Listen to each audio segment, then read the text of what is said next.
जय हिंद प्यारे बच्चों। आज हम लोग बात करने वाले उपसर्ग और प्रत्यय। यह बहुत ही शानदार टॉपिक होता है। यह हिंदी व्याकरण का मेरा सेकंड क्लास है। एक क्लास मैंने समास पढ़ा दिए हैं, तो जो लोग नहीं पढ़े उसे पढ़ लीजिए। क्लास शुरू करने से पहले आप लोग चैनल को सब्सक्राइब कर लीजिए और दोस्तों में शेयर कर लीजिए।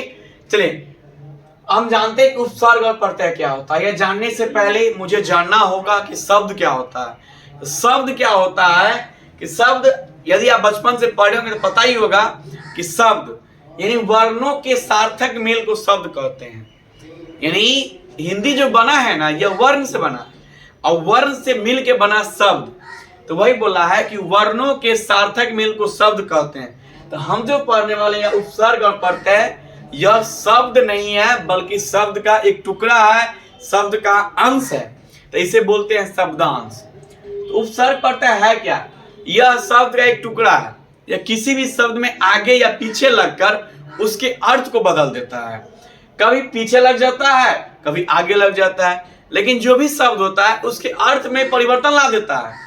समझ गए? जैसे एग्जांपल समझेंगे हम लोग। जानते डिफिनेशन उपसर्ग और प्रत्यय है क्या? तो बोला उपसर्ग वैसा शब्दांश। शब्दांश क्या होता है अभी बताएं। शब्द नहीं है, शब्द का टुकड़ा है। वैसा शब्दांश जो किसी शब्द के आगे लगकर उसके अर्थ को बदल दे। यानी अभी बताएं कि उपसर्ग प्रत्यय क्या है। एक ऐसा शब्दांश है जो शब्द के आगे या पीछे लगकर उसके अर्थ में क्या करता है, परिवर्तन लाता है। तो ये उपसर्ग है कौन?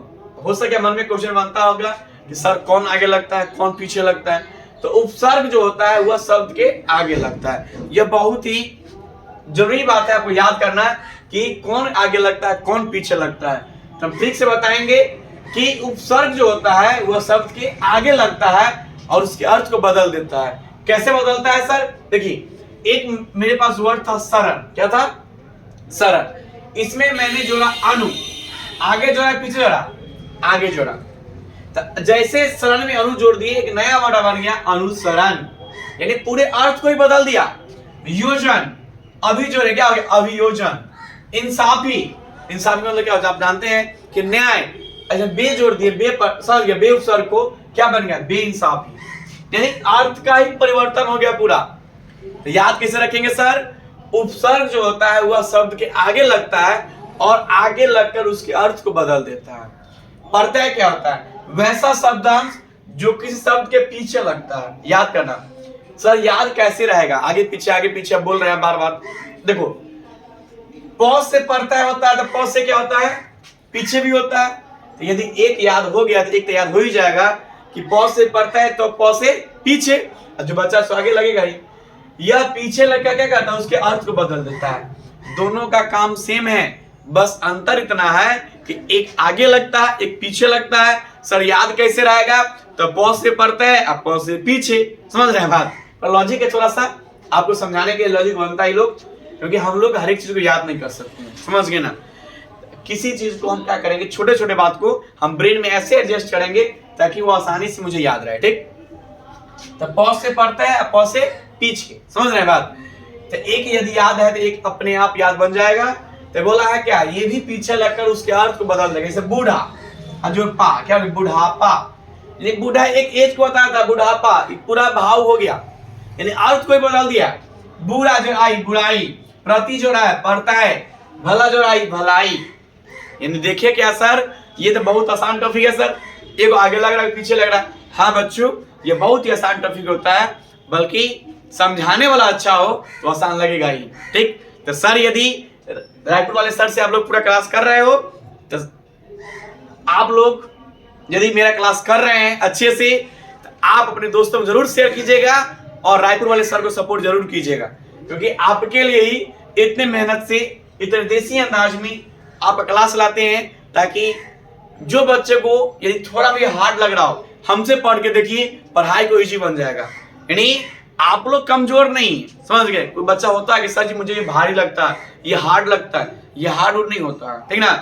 आप तो इतना काबिलियत हो, एक लाइन है आपके लिए, आप ही के लिए है। समझ गए कि सीढ़ियां उन्हें मुबारक हो जिन्हें छत तक जाना है। सीढ़ियां उन्हें मुबारक हो जिन्हें छत तक जाना है। आपकी मंजिल तो आसमान है, रास्ता खुद बनाना है। यानी आप लोग टीचर को यूट्यूब पर इतने बड़े बड़े स्टार टीचर मिलेंगे, लेकिन रायपुर वाले सर जैसे कोई देसी टीचर नहीं मिलेंगे जो आपके ही भाषा में आपको समझा दे। यानी जिस भाषा में आप लोग बात करते हैं उसी भाषा में हम पढ़ा रहे हैं आपको। ठीक, तो उपसर्ग पढ़ता है, बहुत ही छोटा टॉपिक था, हम लोग बात कर लिए। उपसर्ग पढ़ता है क्या है, यह शब्द का एक टुकड़ा है, शब्दांश है, एक शब्द के आगे लगकर एक पीछे लगकर उसके अर्थ में परिवर्तन लाता है। तो कैसे याद रहेगा सर, तब प से पढ़ता है, तब प से पीछे, और बाकी जो बच गया उपसर्ग कहाँ लगेगा, आगे। इस टॉपिक से क्वेश्चन रहता है एग्जाम में, आप इसे आसानी में ना ले, आप इसे सीरियस से आराम से पढ़िए। हम अगले वीडियो में हम लोग बात करेंगे अगले कोई नए टॉपिक। आप लोग कमेंट जरूर बताएं कि कौन सा टॉपिक कुछ आपको पढ़ना है। जो भी आपका डाउट होगा आप अपने इस रूल से पढ़ लिए, आप आपके पास जो भी बुक होगा इसे प्रैक्टिस कीजिएगा, उपसर्ग और पढ़ते हैं बना के देखिएगा। जो भी डाउट होगा आप भेज सकते हैं मुझे। चलिए हम लोग अगली वीडियो में मिलते हैं, आज के लिए इतना ही। जय हिंद।